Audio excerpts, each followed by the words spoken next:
Andy, my dude, have you heard of the magical website builder known as Squarespace? Ugh, not another Squarespace ad. I feel like every podcast is sponsored by them. Hey, don't knock it till you try it. Yes, okay, it is overhyped, but actually it lives up to the hype.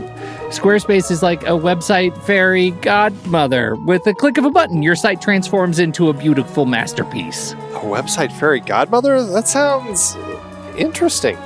What makes it so magical? Well, for starters, those slick templates make anyone look like a professional web designer. Pick one, customize the colors and fonts to match your brand, and voila. Plus, the drag and drop fluid engine is so easy, your grandma could build a site on Squarespace.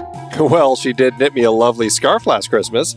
Maybe website design is next. Exactly. And when you're ready to sell your Nana's handmade scarves online, Squarespace has built-in e-commerce. Add a store with one click. Get flexible payment options. Then watch those sales roll in. And when she wants to teach others her steezy scarf skills, Squarespace's new courses feature is just the ticket.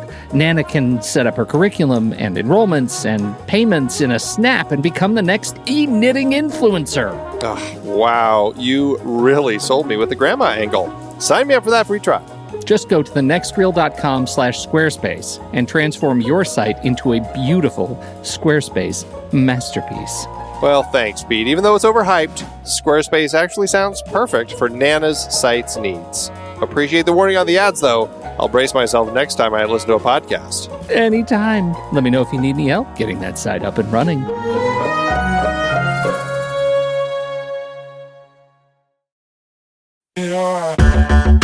Andy, can you believe we've almost hit 700 episodes of The Next Reel? I know, it's crazy. And with all the other episodes in our family of podcasts, we are well over 1,200 episodes of movie conversation. It's really pretty amazing that we've gotten to have these in-depth movie chats every week for over a decade now. And we couldn't have done it without our loyal community of film fans. Their support over the years has meant so much. For sure. That reminds me, we should give the merch store a shout out. Buying shirts from thenextreel.com/merch is a great way listeners can continue to support the show. Plus, they get to sport our great designs.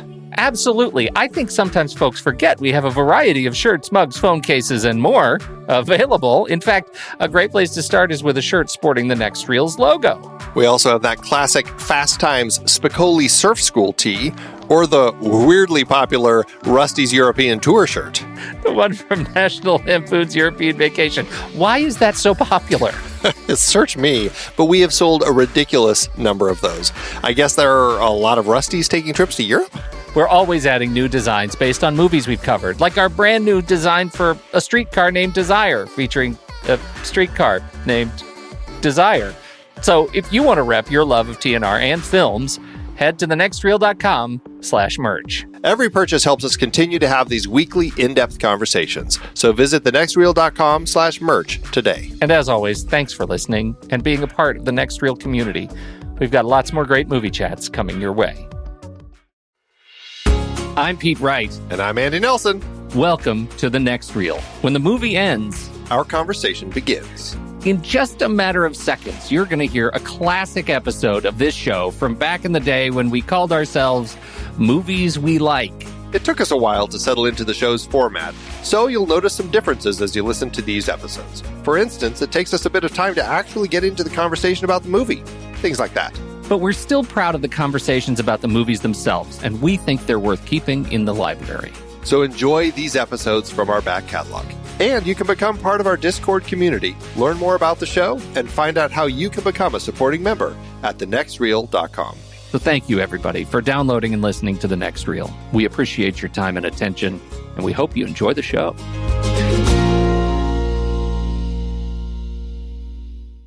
I want to talk to you about three things. Okay. Have you seen Zero Dark 30 Trailer 2? Yes. Ah, man. Was it awesome?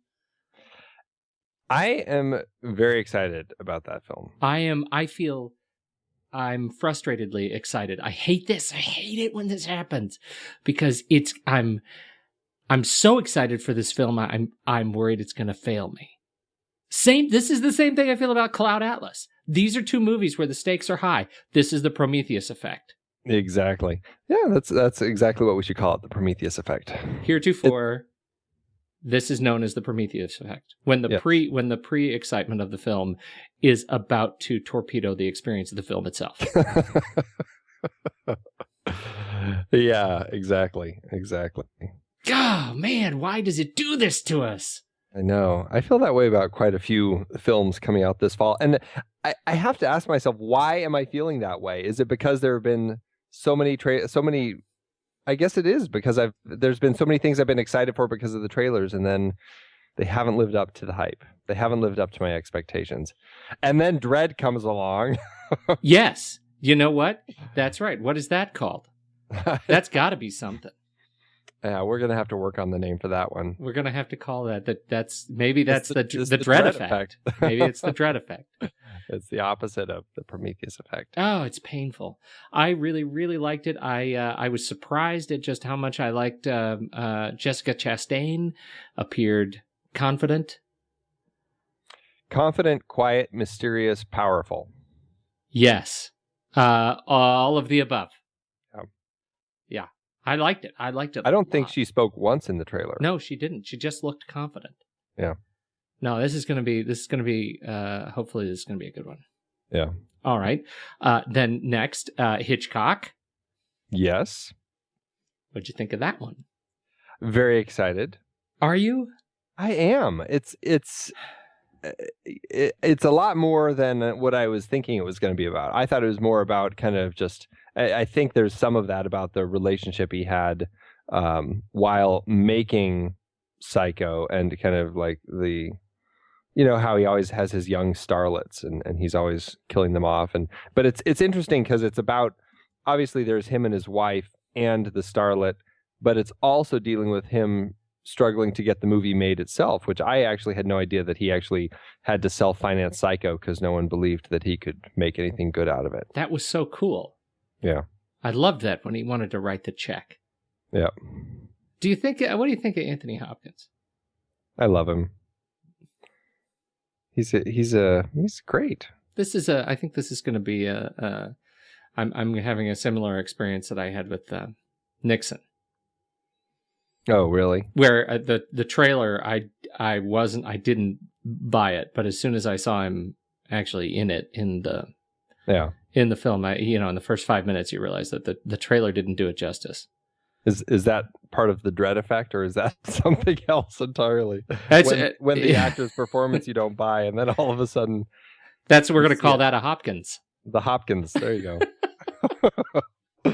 We're inventing a whole new cinematic language tonight. This is fantastic. God, what you don't want to have is a Lucas Hopkins. You never want to Lucas the Hopkins. Oh, you're right.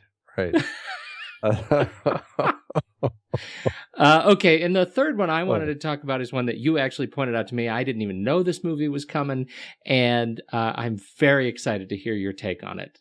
Movie 43. All I can say is, wow, that was not a film I was really expecting anyone to be making. Oh my anytime goodness. soon, and I just about laughed myself silly watching it. Not just because the movie, it's the same sort of thing you get in those films like Scary Movie 2. Well, no, I was going to say things like Valentine's Day, New Year's Day, those sorts of totally silly films that are like full of just cameos. Wasn't it New Year's Eve? New Year's Eve, New Year's Day. They didn't actually make New Year's Day, right? That's kind of the day where Labor Day, Arbor Day. Not a lot of that's right. Whichever holiday Gary Marshall's doing, I don't know. Okay, all right. But it's a cameo, or it's not a cameo film. It's a film of short stories, and it seems they're all kind of interwoven and tied together, and you have just this crazy cast of characters, and it's basically what Gary Marshall will never go to. It takes it to like dark, just dirty levels, and it's really funny. Like the opening sequence with what's her name, Anna Faris? With Anna Faris and her husband, her real life husband, as she's sitting there in the park say something romantic, and they say, "Okay, let's say it at the same time. 1, 2." And she's just like, "I want you to poop on me." To poop on me. I'm sorry. What? And that's really the direction whole the trailers. That's where this movie's taking us. You know, this movie. I think the reason that this movie that I'm kind of excited about this, and this is the Red Band trailer, so it is not not approved for general audiences. Yes, it's on YouTube. It's on YouTube, and there's a warning. You got to go through the warning. So it's so we'll post the link to it in the show notes on the website. But you know, I think these kinds of movies get to a real sort of central thesis that I believe that deep inside, we are all the same. We are children in grown-up bodies. Exactly. The fact that I can look at this and find humor, it says that we're all just children. And we still smile at poop jokes. I'm sorry. Yes, indeed. Yes, indeed. So good poop jokes, because I'll tell you, I started watching The Nutty Professor 2, Meet the Clumps, and let me tell you, that was not a poop joke friendly movie. No, you know, because there's a certain sensibility to the delivery of a good poop joke. That's true. Yeah. But this one's, I mean, okay, it's directed by a lot, like some stars and just a whole bunch of like directors: Stephen Brill, Peter Farrelly, Will Graham, Stephen Carr, Griffin Dunn, James Duffy, Jonathan Van Tulleken, Elizabeth Banks, Patrick Forsberg, Brett Ratner, Rusty Cundiff, and James Gunn all direct elements of this film. And it stars, it's the sort of film you don't expect to see most of these people. It's got Chloe Grace Moretz, Elizabeth Banks, Emma Stone, Kate Winslet, Gerard Butler, Hugh Jackman, Kristen Bell, Sean William Scott, Anna Faris, Liev Schreiber, Richard Gere, Naomi Watts, Chris Pratt, Halle Berry, Leslie Bibb. I mean, the list goes on. It's totally true. It is. And you know, it's like that's the movie that, yeah, you just don't expect people like Hugh Jackman to make until you see them in it. Yeah. And then it makes total sense.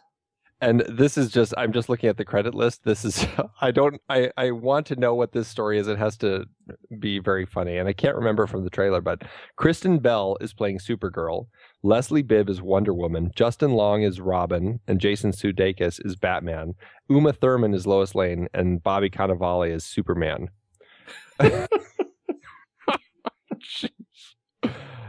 Oh my goodness. Oh yeah. Okay.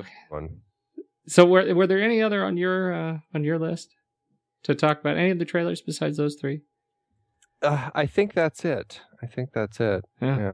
Those are the big ones. It's sort of trailer season. There have been a lot of trailers. Good ones. The new Skyfall song trailer came out, and you know, it's with Adele's song playing. It'll be nice to see how that works out. Bond songs are kind of a hit or miss, but you know. Is it catchy? I haven't actually listened to it. Is it an earworm? I've only heard the bit in the trailer, which is a short version. I'm like, oh, that's not too bad. And my wife said, oh, you haven't heard it on the radio. It just goes on and on and on and on. So is that your wife disparaging Adele? Yes. That's weird to me. Who she likes. But that's right. She's supposed to. She's like she's like a, you know, wives dig Adele. That's what I've heard. I don't want to say, you know, that's mine does. It's just a wife thing. Yeah. Huh. I don't even know what to say about that. I don't either. Happy Halloween month. Yeah. How do you feel about it? Have you seen any other horror movies besides what we're talking about tonight and what we talked about last night? Anything else creeping up on you? I haven't seen any other horror movies, but I have finally started watching Walking Dead season 2. Oh God! So, and I'm quite enjoying it. This is going to be another painful one, though. This is going to be painful because I'm going to start watching season 3 on Sunday. I know, and I've got to wait a whole year. Oh, curse it! God, oh, I might break down and have to buy you season 3 on iTunes just so I can talk to you about it. Because once I buy it for you, it doesn't even matter if you watched it. It's like buying a ticket to be able to talk to you about it and completely spoil the hell out of it. That's right. For you, just because I bought it. That's so horrible of you. I'm It's ge- horrible that's- yet nice. I didn't even. I know it's what do you call that? There's a it's like a complislam, but or a explanobrag or you know what I'm talking about? It's one of those things. It's has to do with gifting. You know, would have a good word for this? Sarmento. Yeah. Okay. So we'll leave it up to Sarmento to come up with a word for that. We've already come up with like 3 or 4 great cinematic dictionary gems tonight. So this one's on Sarmento's. I can't. I think. Or anyone else listening to us, send us your word. When are you going to work on the 3-part video essay explaining the Prometheus effect and its role in cinema? Are you going to take care of that one? I'll take care of Dread. The Dread effect, yeah. and then we'll together work on the Hopkins. Yeah. Don't get Hopkins. Okay. All right. So this is. Do we have any other announcements to make? I don't think so, unless you want to get all the. Yeah, let's do that. The end out of the way at the beginning. Let's get it all out of the way. You go first. Up. So people can find me at Soda Creek Film over on Twitter or Facebook, and always at rashpixel.tv/MWL. Indeed, and I am at Pete Wright, and I'm just making sure at Pete Wright on the Twitter, which is always a good place to find me, and certainly would love to interact with you there. I am also at obviously on the website rashpixel.tv/MWL. Definitely head over there and join us. And if you get a chance and you head over to subscribe to us in iTunes or your favorite podcatcher, particularly in iTunes, if you could leave us a kind, 5-star ratings help. They are very nice. And, we've hit 50 episodes. I think this is actually episode 51. Can you believe we've been doing that this long?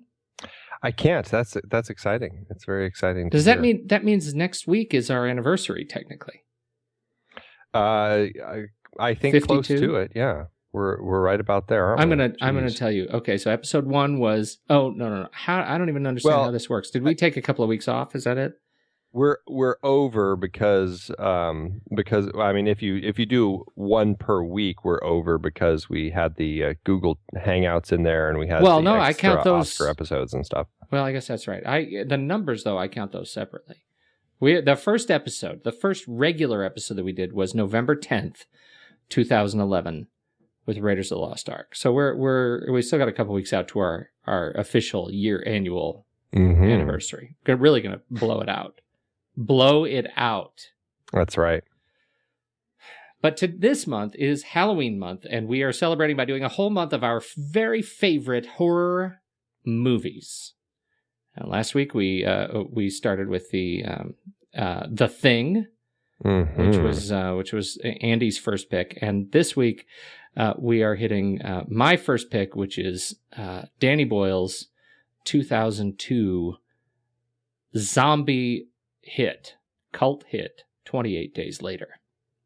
That's right. Do you say 2002 or 2003? Because I mean 2002 in the UK, 2003 in the States. But yeah, I say 2002 because that's when the movie was gifted to the universe. That's when it was birthed. That's when it was birthed, and it didn't actually spread. I like to say it spread to the U.S. It finally. So would that be like my release date in the U.S. was 1 year, and then when I visited another country, that's when I finally was released over there.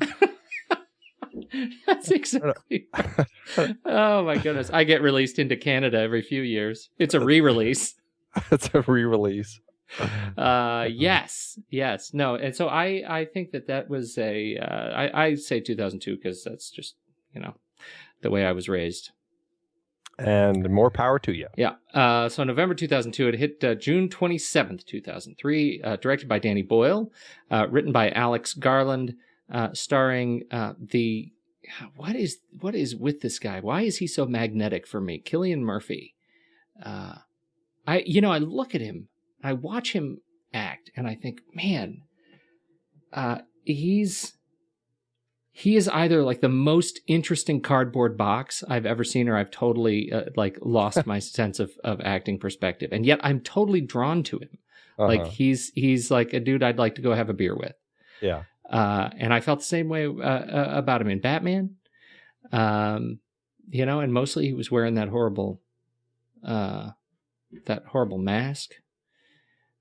But he's an interesting guy, and very interesting guy. He's somebody who's he always seems kind of like a supporting or a character actor to me, but every now and then he just kind of pops up in something that really surprises me, like 28 Days Later. It was a great surprise seeing him in this, and I'm trying to think if I had actually seen him in anything before this. I don't know if I had. I think this may have been my first experience, which was Danny Boyle's intention. He was trying to find people who weren't as familiar at the box office to give it kind of a more realistic feel. Yes, that's what he was going for, a realistic feel.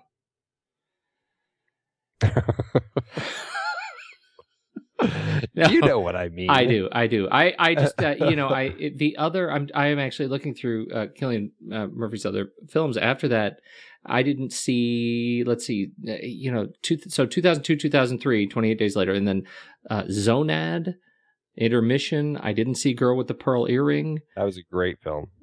Cold Mountain, and then Giant Batman Begins. Yeah, and Red Eye, where he played Jackson Ripner. Right, right. Which I had an okay time on Red Eye. I enjoyed Red Eye. Yeah, it was a film you enjoy for what it is. Not as much as I enjoyed Sunshine. No, which I thought was a terrific film. And then obviously he keeps coming back in the Dark Knight movies and just these little pieces. And then what? Inception, yeah, that's the next big one. But in all of these movies, there's that same sort of feel, and I'm not sure that he's gotten back that kind of confused magnetic ruggedness that he carried in this movie as Jim. It's 28 Days Later. I thought he was a terrific lead. So the whole concept of 28 Days Later and why I love this movie so much. Tell us. I call it a zombie movie. It's kind of a zombie movie. It's kind of non-traditional. It's more of a sort of post-apocalyptic kind of destruction movie, where we're looking at a disease that is, it's let out by some animal rights activists who are trying, some do-gooders who are trying to rock the system by freeing some monkeys, and the monkeys have been infected by this disease they call rage, and the monkey bites the girl bites the doctor. Well, it all kind of spirals downhill from there. And actually, I think she vomits blood in his face. Yeah, yes, accurate. Okay. If you're going to be accurate, you're right. And everybody knows at this point already. I'm sure the doctors already know that vomiting blood is overkill, because it really does. They're none too clear. It is really only takes a drop. That's to right. Spread and infect. And once you are infected, it takes 10 to 20 seconds to actually become, a slobbering monster. Yeah, to infect you with the virus. It's like Contagion. Yes. It's Contagion with that added sort of chase element. Contagion with a chase. Right. And right. They just don't die. They just yeah, they don't melt. They they come charging after you. And so, I found myself, I loved the way this movie starts. And since then, really, zombie movies have, and the whole zombie kind of gestalt, if you look at sort of zombie, fiction, there are a lot of guy wakes up in a hospital stories, right? Mm-hmm. And this is one of them. He wakes up in this hospital, and the hospital is totally empty. And he is, he's wandering around. He says, hello, where are you? He finds some scrubs. He covers up his junk and starts walking the halls. And there is, I think, this fantastic sort of feeling that they managed to capture in showing him walking through London, having been totally evacuated and destroyed. And I think that was really special. I mean, from the sort of production notes, just hearing how, Boyle and his team had, minutes at a time to capture these sequences of Jim walking through London, overturning the bus and having him walk through the bus by the bus in 20 minutes that they had to close the streets of right. London in that intersection. I mean, there was just some really cool, guerrilla sort of filmmaking. I I love what the film captures in that sequence. And he goes into the the broken down church. The church, Mm-hmm. yeah. And this is where I think the big twist comes, which is, he finds some of the infected.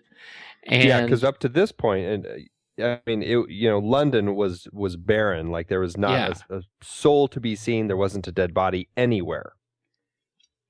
Right. Completely empty of any form of life. Right. Or death, right? I mean, he hadn't seen any bodies. He hadn't seen any decay. He hadn't seen any of that.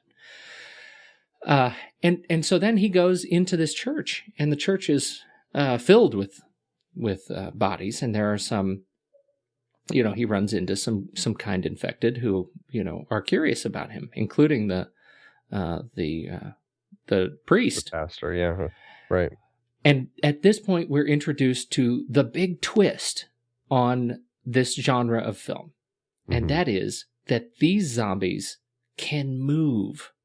And they truck, man. And I don't remember having seen a film that was executed quite like this, where a chase was really a chase. And since then, that's kind of become the norm.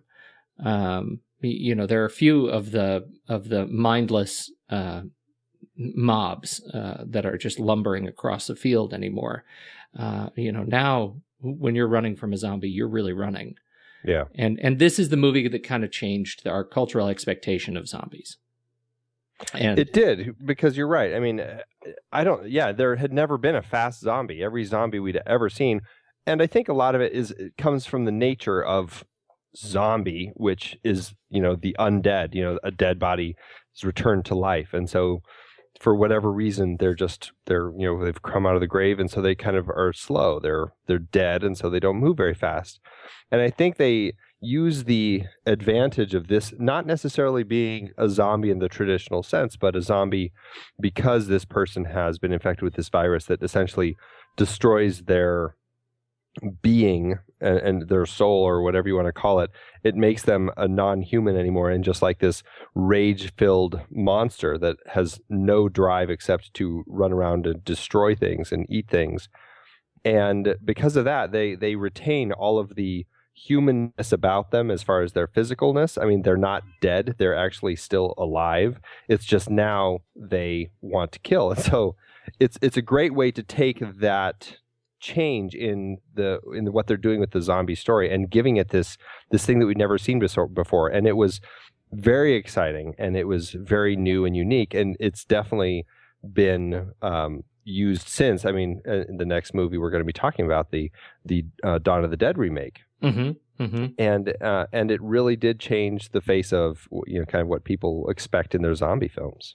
In terms of the kind of genesis of zombie, there's always this sort of sense of the mindlessness that comes from kind of hypnosis, that there's some sort of mystical reanimation of the corpse, and there was that great movie, the Rainbow Serpent in the Rainbow. Serpent in the Rainbow. Ooh, yeah. That was a terrific example of the doctor going down to Haiti, where and really this is kind of a West African kind of a Haitian genesis, the whole zombie mythology, and so he goes down to Haiti to check on this the reanimated corpse rumors and kind of uncover the zombie mystique that's going on down in Haiti, and that's kind of what we come to believe, that there's a lack of sort of worldly awareness, but a mystical awareness that and sort of a one or single-minded drive to, and in starting with Romero's Night of the Living Dead, the drive to eat. And I think what's so interesting about Boyle's interpretation of the zombie mythology is that I just get the feeling that what the zombie masses represent, and is sort of the cultural the speed at which messages and hate kind of spread in our culture. if it's unchecked, right? If it's unbalanced. And he opens the film, you sort of think, I think the opening credits are really interesting because you get the feeling that you're watching this, you're close up on this interlaced, these images of just real rage, real civil rage. You have, it's riots in the street and just beating people who are tied up, people beating people hurting people. I mean, it's just images of real destruction. And the like camera, supposed news footage. Yeah, so it's news footage, right? It's supposed news footage. And the camera pulls back and you see that you are actually kind of from the perspective of a chimp that is tied up, arms out to its side, sort of crucified, symbolically crucified on a medical table, being forced to watch these horrible images. And that sort of sets off the whole tone of the movie when you're watching these images of hate, and then you watch what happens when in Boyle's eyes, when those messages and those images take off, unmeasured, unmetered. And so the first half of the movie, I think, is is sort of a parable for, what happens when we let ourselves be poisoned by kind of these cultural malcontents and these messages that are unhealthy. Yeah. And I think he plays that through the device of the rage-infested zombie. And we have innocent sort of dumb Jim kind of traipsing around the countryside, trying to figure out which end is up. And then he meets up with a couple of his saviors. And that leads us, that sort of second act leads us, is sort of transformational, where we meet, we meet his quote girlfriend. Right. Selena. And we meet Frank and his daughter. And Frank and his daughter have been holed up high in a tower, high in a tower, above the disintegrated city. And so once the four of them get together, they go on this journey to try to find civilization that has somehow eluded them. Right. Am I on the right track so far? Yeah, I think you're doing a great job. I don't want to totally monopolize this, but I think the most interesting part really then becomes the transition into the third act, where they actually find civilization. And the civilization. Go ahead. What are you going to say? No, you go. All right. The civilization that they find, I'm heavily using air quotes here. Okay. Is this kind of broken down military unit? I think 7 or 8 guys, men. I should say they are all men, and they are holed up in a giant mansion in the countryside, and they have completely fortified the place. And so they bring Jim and the girls. At this point, Frank has been infected by a single drop of blood. Hitchcock's gun on the mantle was actually used. That's right. And so Frank is infected and was killed by these soldiers. The soldiers take the 3 remaining uninfected and take them into their camp. And what has happened to these guys? I think with this, the whole third act is sort of dedicated to this examination of what happens when, desperation meets the opportunity for redemption or resurrection, I should say. Yeah, and it's very interesting. When I first saw this, I really felt let down by the third act. I felt like they took it in a direction that was kind of out of left field, and I felt like they kind of lost track with the story, and I wasn't as fond of that third act. And just in rewatching it the last couple times, I'm finding myself enjoying that third act more and more because of what they're saying about who's the monster here, who's the one who has the rage. And I mean, the head of the military there, played by Christopher Eccleston, I mean, he himself says it. It's just like, what have I been seeing these past 4 weeks is people killing people. And that was the exact same thing I was seeing the 4 weeks before the infection, and the 4 weeks before that, and the 4 weeks before that, and on and on. And, so from that perspective, you can see how people would have that mentality, and you could see how they've kind of turned this military camp into kind of this Lord of the Flies type of thing. And it's kind of creepy because it's like, who's really the monster here? How does society find a way to lift itself up when even the worst of those who aren't infected is coming out because of all of the horrors? And I found it much more interesting these last, this time, particularly when I watched it in the last couple times. I still do feel like it kind of comes out of left field. Like if you're looking at the script and the structure of the story and how it's built, it does kind of feel a little awkward getting into that type of story. But that being said, I think it's such an interesting examination of the human psyche. And I find myself kind of forgiving any thoughts I have about that change of the tone for the third act, and I just find myself really enjoying that kind of psychological study. I'm absolutely with you. And I remember when I suggested this movie, we were in an email exchange, and I think I emailed to you that I was really interested. 28 days later, and I think over email I heard you sigh. And I don't know what I was to make of that, but I was determined to hold my ground because I wanted to hear that you had sort of forgiven the movie for its Act 3, because I think you're right.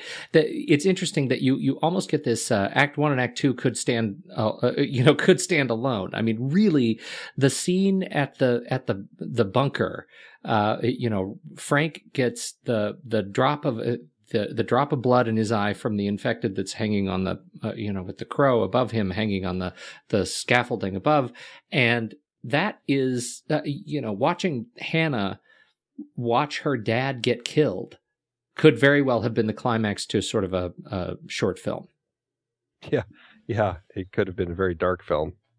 Yeah. I mean, there's not a whole lot, but then they go off and ride off into the, into the dark and gloomy, infested countryside. Yeah, and we'll have to talk about all the different alternate endings that either were shot or not shot for this film, because I don't think any of them really go down the more uplifting trail that the existing film went down. Fascinatingly, I think the way the existing film ends, it is absolutely an uplifting film. Yeah, and I think there were 2 or 3 dozen other endings that he shot, and that they just rotated through them, as far as I understand. Well, that's not true. I don't know if they rotated through them. They had another ending that they played. They started playing like a month after its release. They tacked it onto the end of the credits, just as kind of a little special feature sort of thing to try drawing more people to come see the original ending sort of thing. Have you seen the alternate endings? I've seen the ones that were shot. I didn't. There were 2 that were shot, and then there was one that was just storyboarded out that they never shot. The basic the first version picks up after Jim gets shot. They rush him to the hospital, which we kind of see in those quick little shots in the existing ending. But they rush him to the hospital. She's trying to save him, and Jim dies. And we see the 2 girls both take their guns and walk out of the hospital, and it was just a real downer of an ending. Mm-hmm. They were really trying to find a way to tie Jim being in the bed at the beginning of the film and Jim being at the bed at the end of the film. And I think they were looking for that motif there, but it just kept leaving this really downer ending. And then the second ending was just basically of that ending where because it was going to end right as the girls walk down the hospital hallway. Then they made a tack-on ending for that was still a little more uplifting, but it was the 2 girls out basically at the cottage getting rescued by the plane or seen by the plane and all that without Jim. Right. And so they're trying to make it a little more uplifting, but there's still no Jim. And he's kind of who we're following through this whole film. So it's, it's like your protagonist is dead. It doesn't help. Well, and then the one that was storyboarded was Wait a minute. Was that the one you were just talking about where he was going to give a transfusion? Yeah, that's a totally different one that never involves the military. Right. And so it was an alternate ending that starts in the middle. It starts as soon as they arrive at the bunker. Yeah. Or the blockade, I guess. Yes.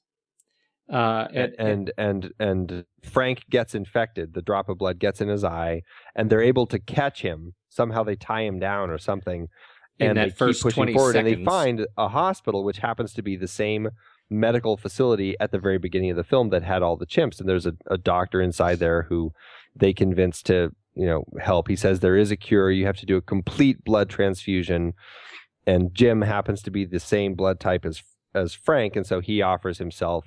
He does a complete transfusion, so he's now infected, and Frank is better. So no matter how you slice it, Jim dies. Yes, I prefer this one. I do too.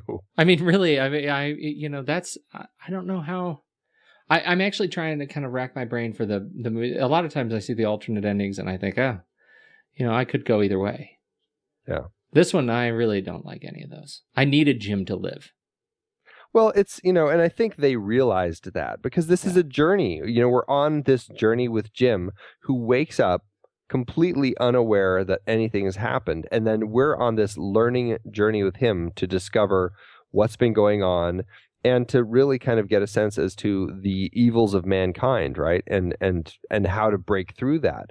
And if we don't see him break through that at the end, it's just like a complete failure of this journey that we've just been on with him for nearly 2 hours. And it's not how I don't think it's how the story should have ended. So I think they made the right choice by going with this more positive ending. Yeah, I do too. I mean, it's those fish out of water stories really are only they're only made more powerful when you actually see the fish, learn to control the new environment. And that's what we see, I think, at the end when we see we see Jim and Hannah and Selena just sort of in life looking for help, but they're living. And not only are they living, but I liked the difference that Danny Boyle decided to do as far as how he shot it. The whole film is shot on DV, so it's got that kind of grainy video look to it all the way through. But at the end, once they're at this cottage out in this beautiful, just lush English countryside, everything at the end is all shot on 35 millimeter film. It's just got this gorgeous look to it. After watching DV footage for an hour and 45 minutes, it's very refreshing, and you just feel like cleansed almost watching this beautiful footage on 35 millimeter, and the ending just with all the hope and everything, it just that adds to that great feeling at the end. That is a really great point, and I can't believe it as many times as I've seen this movie, but I've never made that connection that there was a change in film. Yeah. When does it actually happen? When we're flying through the countryside or when we hit the house? No, it starts as we pick up after they crash through the gate and you get that freeze frame. We see a couple quick flashes. As soon as we're done with those flashes and we're into the helicopter shot of the countryside, we're in 35 millimeter. I'll be damned. That's great. Okay, see, the reason I think that's so interesting is because so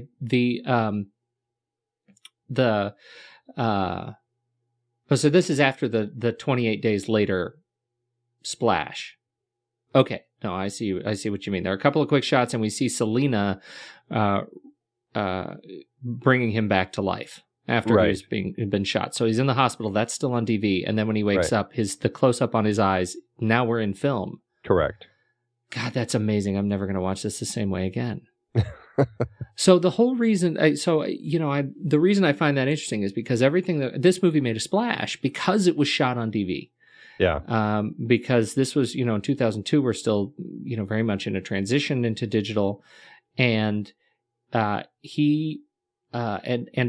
much had been made of the guerrilla aspect of this movie that it was very difficult to shoot in. To bring a large film crew and all of the supporting equipment and the supporting, staff that was required for in London and to do so much of what Boyle wanted to do, and they just made it so much more of a guerrilla style shoot by by arming the camera team with these DV cameras and just running in, shooting what they need to shoot, and then running out again. Exactly. Like they would close, like what you were talking about earlier, they would close an intersection. They'd have like 90 seconds. The cops would stop traffic for 90 seconds. They'd have Jim wander through, say hello, and look around at the emptiness. And then, they'd call cut and all the traffic would be released.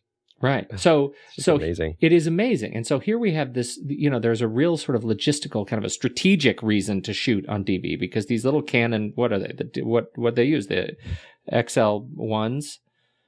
Yeah. Does it say in here what they use? Yeah, they shot on Canon XL1s. So there's a strategic use, but what do you think what do you think just talk a little bit more about the impact you think that the tone of the film, sort of the high kind of, just blown out highlights and just the kind of, just that's the general visual tone of those that DV brings to the screen for this film. Well, I think, it gives it that sense. People are so used to seeing that kind of video look because of the rise of everybody having their own little cameras to shoot their own personal stuff.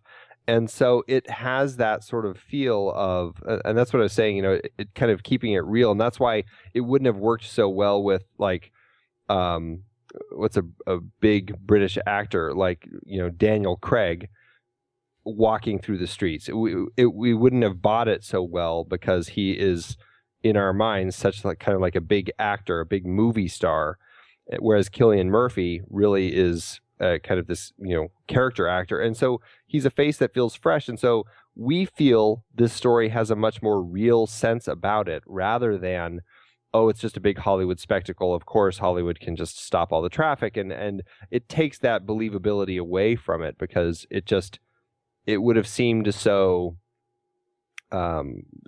typical or oh, they just did it with digital effects or whatever, And so doing it this way, and maybe I'm thinking a little too far ahead of 2001 when they were shooting this, but they still certainly had digital effects to do that sort of thing. But I think that's what it lends to the film. And if you look at other films of the horror genre that are shot on this sort of, in this, type of stock, they tend to be kind of like the first person camera sort of ones where somebody's following things that are happening and following the events. And it gives it that sense that we're right there in the action with real people experiencing a real horror, as they're experiencing it. And I think that's why it worked so well, in my mind, at any rate. Well, and that was one of the sort of questions that I had floating around in my head was just how because here we have, Danny Boyle and what he brings to, just filmmaking. Mm-hmm. And we have a great horror story that picked up a lot of steam, even though it wasn't expected to do a whole lot. And I think was not a huge hit in the UK, far less of a hit in the UK than it was in the US. I think if I remember right. But you can check me on that. But the real question is, how much did the style of filming that we see here in 28 Days Later affect the style and tone of found footage, the genre, right? Because up to 2002, we had the Blair Witch Project, which had a very similar look, although even more sort of frenetic. But few films had reached any sort of popularity, right? Yeah, right. And after 2002, the list is long of found footage films from around the world. Well, I think what happened is people saw what you could do with a simple camera and a small budget, and you could tell a very effective horror story. Mm-hmm. And I think that's, and I honestly haven't really looked into if this is the film that really kind of gave birth to a big growth in the found footage. Obviously Blair Witch had a huge part in that, but Blair Witch also was shot some on 16 millimeter. It kind of did both because those kids were making that documentary. This one I mean, it was made for a very modest budget. I think it was £5 million, which I think at the time was about, what did I see the budget? It was like about $8 million. And that's a pretty small budget when you're looking at a film that has, piles of wrecked cars. It has these, crazy people running through the streets. You're shutting down streets and highways in a major metropolitan city. And, it's lots of effects. I mean, it's by taking the camera down to something that's simple and quick, you're able to get through a production schedule in a much faster period of time, and you're able to actually make a really effective film. And I think what people took from that is, I can do it too, and they started coming up with all these stories to do. Now, you still have to have a good script, and that's what it always ends up boiling down to.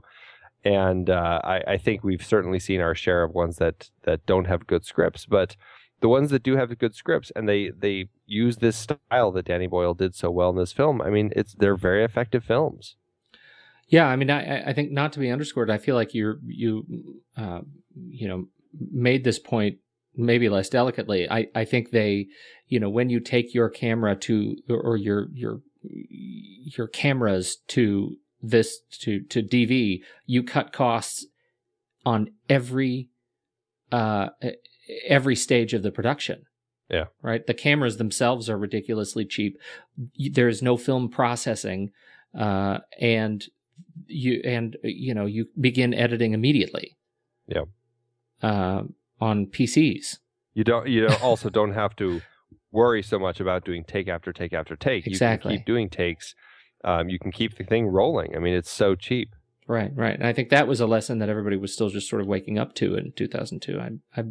It's all a little bit foggy, my memory of it. But so in any case, talking about the script. Yeah. Really interesting script. Alex Garland. Now, why we love Alex Garland? I didn't realize how much I loved Alex Garland until I realized that not only did he write 28 Days Later, he also wrote Sunshine and Dread. I know. Unreal. I guess that's why. Boy, is he number one with a bullet on my best friends list all of a sudden. That's fantastic. Yeah, and he actually wrote an adaptation for the Halo video game that it was rewritten by other people, and it still is in development hell. But yeah, he's definitely a somebody to be reckoned with. So, what do you think? How does it? I haven't seen Dread yet. How does 28 Days Later compare? Like I said, Dread was a big surprise for me. I really enjoyed it, and I never thought I would. So, I mean, I think he knows how to write well. I think he's a person. And he also wrote The Beach, which was his novel, which I didn't like the movie version. I actually haven't read the book, so I can't talk to that. The movie wasn't horrible. It was another Danny Boyle film, but it was something else that he wrote, and it's an interesting story. But I think, boy, I tell you, I think 28 Well, this Days was Later the is, Leo, right? Pretty sharp. This Pretty was sharp script. DiCaprio, right? Is that the one we're talking about? Yep. And Tilda Swinton. I hadn't made that connection. So he didn't write the script of that, though, or did he? I believe he did. I think he wrote the. Let me look now. I gotta check that before I commit. But he definitely wrote the book. And let's see if he wrote the. Well, I'll look. Yeah, I mean, he's a great writer. He hasn't written a lot of stuff, and I think he's only written about 3 novels or so. The Beach, The Tesseract, and The Coma. And The Tesseract also was made into a film.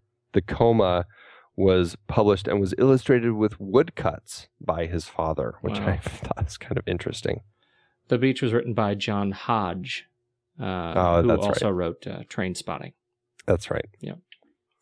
The Beach was an interesting one. I actually found myself, I was surprised at how much I actually liked that film. I did like that film a lot. I found myself wanting to go visit that location more than I wanted to watch the movie again. I just was like so taken by that gorgeous beach. Yes. Which I guess was the point. Yes, I think that was the point. Oh, well. Yes. So, but yeah, Alex Garland, he's a great writer, and you know, after being very pleasantly surprised by Dread, I certainly look forward to seeing more of his stuff. Okay, so we've talked a little bit about the great Cillian Murphy in this film. Other performances that stand out to you? Well, we got to mention Naomi Harris, who's great, I think, as Selena, and she's going to be a Bond girl now. She's in Skyfall. I know she's arrived. I guess, is that what you're saying? Well, she was Calypso in the last two the second and third Pirates of the Caribbean movies. So she did not look the same. She's got her name out there, I'd say. Yeah, she did. I think she did a terrific job in this film, and it was tough and yet you know, I think tough and delivers just the right sense of kind of civil panic when she realizes she and Hannah have been essentially kidnapped as sex slaves to repopulate the species. Yeah. And I think that's that whole climax at the end was really terrifying and frenetic. And it's not even to repopulate the species. I mean, it's just to give these guys, you know, kind of hope, I guess is what he says. I guess it is to repopulate the species. Yeah. They don't come out and say it. It's really just more so these guys don't feel so like there's no point to anything anymore. Yeah, I mean, I think in the speech where the sergeant is talking to Jim, he says, you know, the guy I found my guy over there with a gun in his mouth, and yeah. You know, because we're a bunch of men, what are we going to do? Just wait here and die? I promised them women. Yeah, and I think the insinuation there is enough, for me at least. That's you know, now we have women. It's horrifying. It is horrifying. So she I think had a standout performance. I particularly fond of Brendan Gleeson. Oh, he's always great. Yeah, who is great, absolutely terrific in this film as you know, the dad, you know, he is we know him well as Mad-Eye Moody from the Harry Potter series, but he has done so much. He's great in the general. I don't know stuff. if you ever saw that, but yeah, that's quite the performance in that one. Yes, absolutely. Gosh, no, he's all over the place. Yeah. Winston Churchill. He's played Winston Churchill in Into the Storm. He's fantastic, and obviously In Bruges, which is one of my very favorites. I love that movie. Yeah, he was in Gangs of New York, but you know, Gangs of New York is not one of my favorite movies. Not one of mine either. Yeah. Anyhow. So who else do you want to talk about in this film? I mentioned Christopher Eccleston, who I think is great. His role is just it's very creepy in this. Some people, I believe, probably think of him as one of the many iterations of Doctor Who. I don't, because I don't watch that show. But he's worked with Danny Boyle a couple times. He started with Danny Boyle in Shallow Grave, which I thought was just a fantastic film. And, you know, he pops up. He's one of those people who I never, like, he's never leading anything as far as I can tell, but he just pops up randomly in things, and I'm always pleasantly surprised. Like, he popped up in The Others, and that really creeped me out when he was in that. Yeah.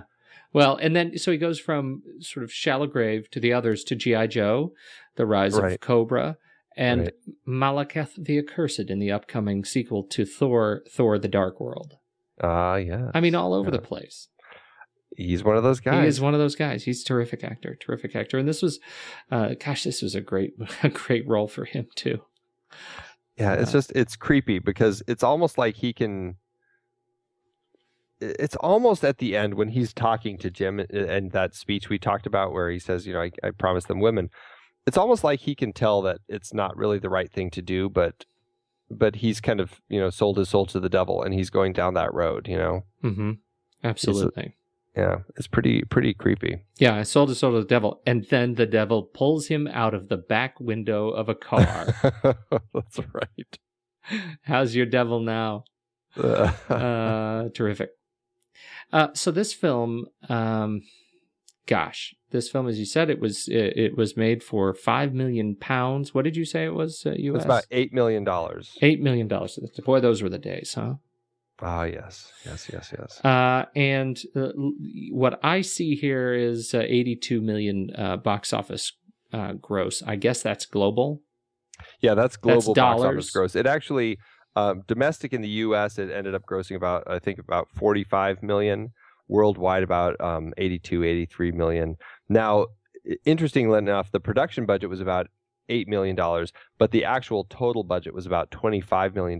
So the studio really put a lot of money into marketing this. Fox Searchlight really just kind of pumped trailers out and just a lot of marketing material to try to sell this thing, and it worked. I mean, it made a good chunk of money for them. Mm-hmm.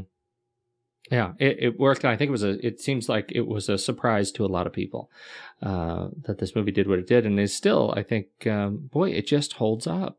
Well, and the critics loved it too. Everyone, it was such a fresh take on zombie films, and I think everybody just kind of felt like, this is something new. It's something I haven't seen before, and it spawned a sequel, a comic book. It spawned what was the other thing? It was like a book or something, a graphic novel, but that took place between when 28 Days Later ends and when 28 Weeks Later begins. It has. I mean, talk about this is one of those that spawned a universe. Yeah. I think it is a really interesting thing. The sequel, we're likely not going to cover the sequel, at least anytime soon.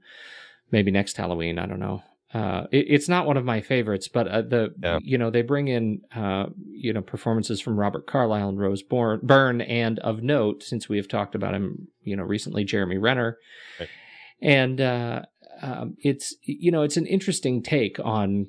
What I like about the two films is where they pick up in the overall gestation of this virus, right, or of this disease, right. The first film is dealing with the kind of initial discovery of it, and as it wipes out the entire country, and the second is trying to repopulate and invite everybody back into downtown, and I think it's an interesting take and interesting positioning on the story, but it almost is too big for itself. What I think is so wonderful about 28 Days Later is it's so intimate. That, I think, is what's so scary about it. Yeah. And 28 Weeks Later takes it to a scale that makes it's no longer intimate. It's no longer, that level of sort of frenetic, in your face. Everything's too big. Well, yeah, and it's, I was listening, who was I listening to? I can't remember who was talking about it, but a comparison of, there was a film, The Collector, that came out a few years ago, and now the sequel is coming out this year called The Collection. And the first one is about a guy, a thief actually, who's ends up getting, breaks into a house to burgle it, and then finds himself coincidentally trapped there while this creepy serial killer, the Collector, is in there, basically like, doing these horrible torture porn sorts of things to the family, and this guy has to save the family. It's a very kind of, haunted house, you and the monster sort of movie. The sequel is much more, now the whole army or the police department is all after this guy. So now it takes on this more, approach where it's an action sort of film where you've got this group of people going after the one guy trying to stop them. In a way, it's almost like Alien and Aliens. One is more the monster in the house movie, and then the other one is more the military now going in to stop the monster. And that's really kind of what 28 Days Later, 28 Weeks Later, how they kind of play out. I think that's an apt comparison. Yeah, and that's why I think the most effective part of 28 Weeks Later for me that really I was very excited when I saw was the opening. It's that scene in the cottage, and you feel like you're with this group of people just trying to survive at night, and they are having these conversations. All of a sudden there's a knock on the door, and somebody's trying to get in, and it happens to be bright daylight outside, and you don't realize that all these windows have been taped, blacked out because of all the infected running around. Mm-hmm. That whole opening I felt was just so effective. And then the rest of the film, like you said, it just didn't work as well for me because it did just try to go to this bigger scope, and I didn't buy into it as much. Right. That film was directed by Juan Carlos Fresnadillo, who I like quite a bit. Do you? I have not seen really anything else that he's done, but he's in talks to do an adaptation of one of my very favorite video games, BioShock. It looks like it was supposed to be a Gore Verbinski film, and it looks like they couldn't keep the budget down. So he directed a fantastic film called Intacto or Intact. Mm-hmm.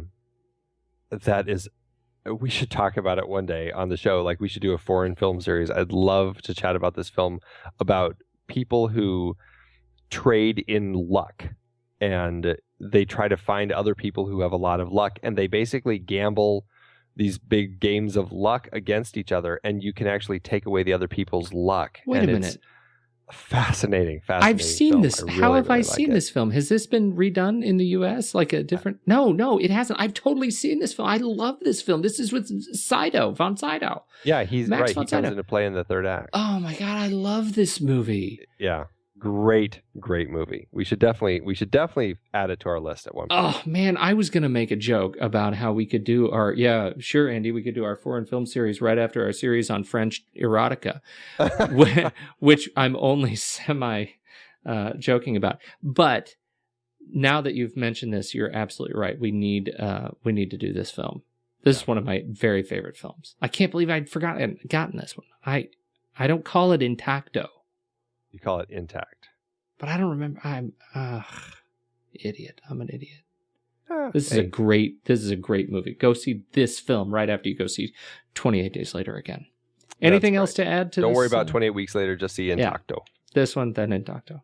Anything else you would like to add to this conversation, Andrew? I do just want to say, I think that the production design team, helmed by Mark Tildesley, did a fantastic job making London look barren and empty. Whatever it was they were using, just the hanging the signs up, or the litter in the streets, or overturned cars. I think they did a bang up job in this film, and I just got to give a shout out to him, because the whole look of this film is enhanced. I mean, it's shot on these DV cameras.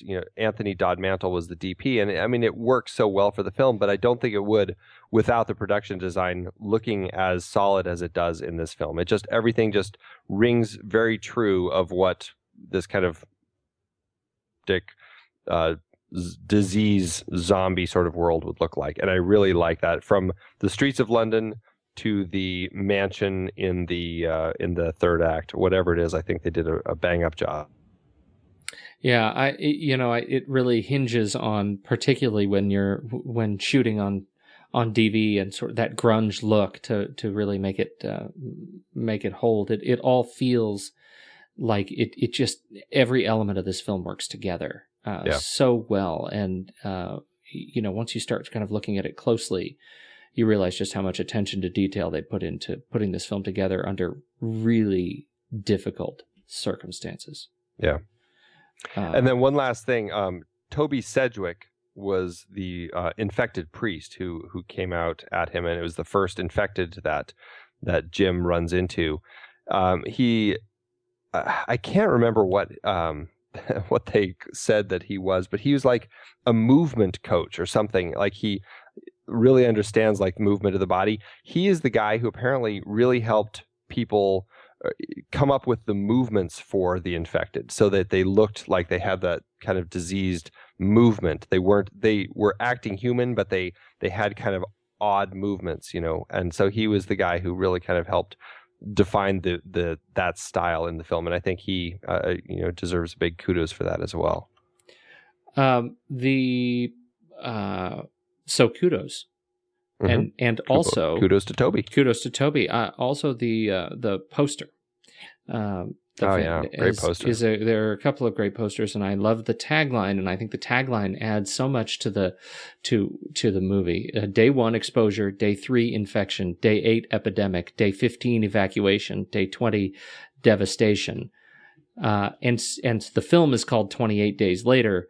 Tagline: the days are numbered. What I love so much about that is that they've just walked through one film in the poster copy.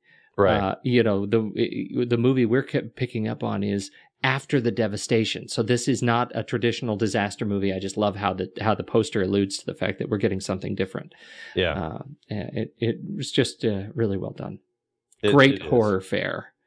What's equally interesting when you go to the Japanese version of this poster, so the American version, the UK version are all red, and it's very much sort of the biohazard symbol is everywhere.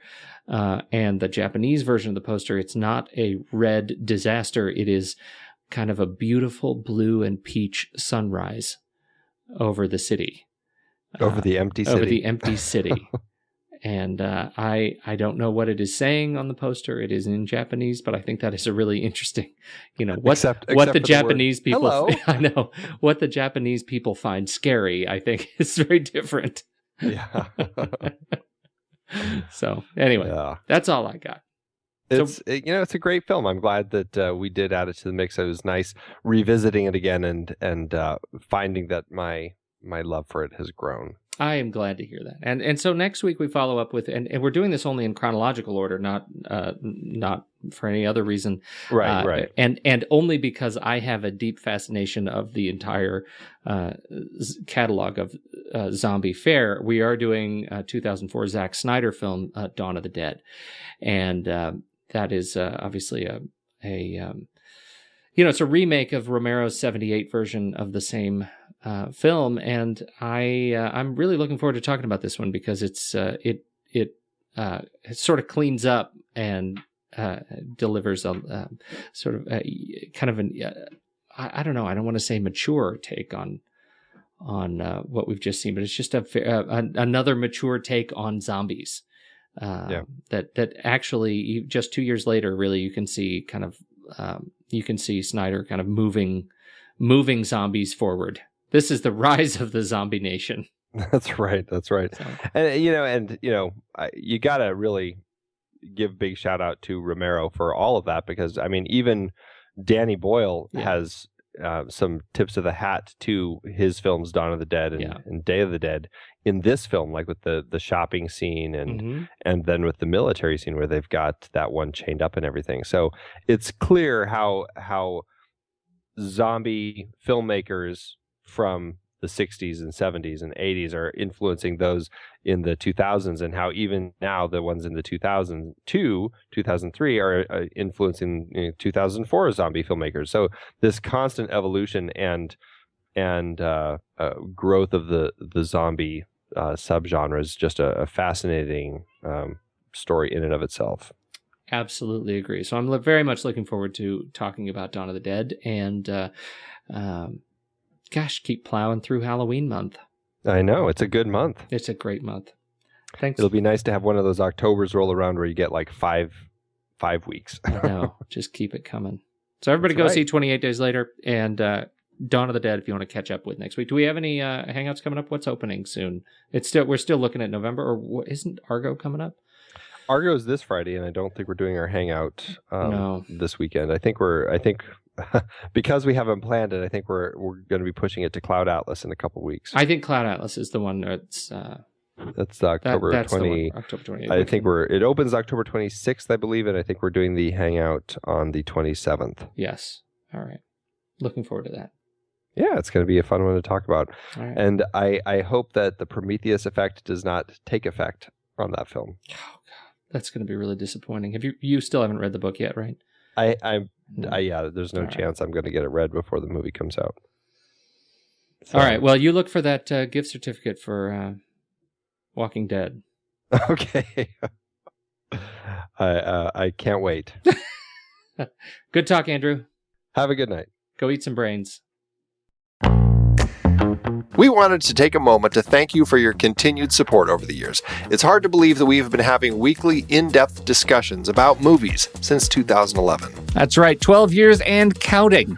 Producing this show is a labor of love for us, but it does require a lot of time and effort each week. If you enjoy our podcast and would love to help keep it going, there are some easy ways you can show your support. One is by using our Originals page to shop for the original source material that movies we've discussed were based on. That's right. In Season 1 alone, we covered 13 films adapted from books or plays, from Charlie Kaufman's adaptation to David Fincher adaptations like Fight Club. In Season 2, we covered even more, like Powell and Pressburger's The Red Shoes and The African Queen from our series about legendary cinematographer Jack Cardiff. We can't forget about the 4 Jason Bourne movies we talked about. Love those movies. Well, the original trilogy, at least. For our Richard D. Zanuck series, we did Jaws, Rush, Big Fish, and more. And for our horror series, we talked about John Carpenter's The Thing, which was adapted from Who Goes There? We did our first great car chase series with movies like Bullet, The French Connection, and Drive. And for the holidays, we did Preston Sturgis's Christmas in July. We had a great John Huston series with adaptations like The Maltese Falcon and The Treasure of the Sierra Madre. And for our baseball series, Moneyball with Brad Pitt. Have I told you lately how much I love that movie? Yeah, I think you have. Plus, our Magician series and Heist film series had adaptations as well. Tons of page-to-screen gems. Listeners can find the details and links to the original material at thenextreel.com/originals. Every book, play, or movie you buy through our links helps support the show, and it's no extra cost to you. So dive in and get your next read today. thenextreel.com/originals has all the films adapted from other sources that not only we have covered, but all of the shows on the Next Reel family of podcasts. Check it out and get reading. Support the show and build your reading list. It's a win-win. Head to thenextreel.com/originals.